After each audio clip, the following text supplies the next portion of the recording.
If you have a GFI in your bathroom and you're using a night light, I've got a better solution for you.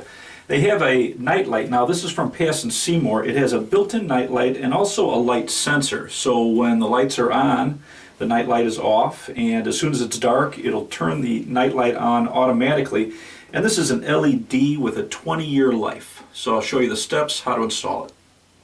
The first thing you want to do working on any electrical projects is turn off the electricity to that circuit. And what I like is a non-contact electrical tester. And this is nice because when you depress the button, it has a chirp and a light that shows you that the battery's working. And this, you don't have to get near live wires to know that the circuit's on. So I'll turn the electric off to the circuit and we'll test it again just to make sure everything's off.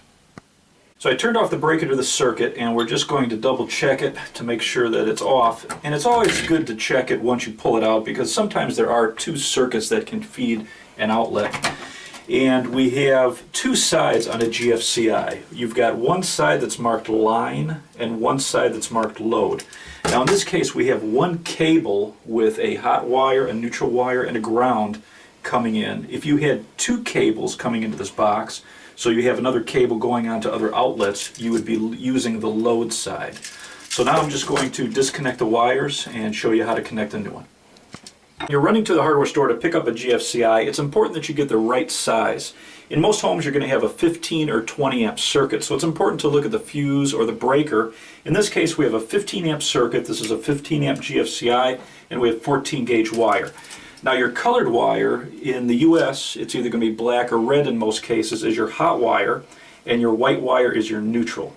So we're going to be connecting our hot wire to the brass screw, and our white wire, the neutral, to the silver screw. So these are looped in a clockwise direction, and we're just going to wrap this hook in a clockwise direction. So as I tighten this, it's going to tighten down on the screw terminal. If I were to wrap this counterclockwise, it could actually push off.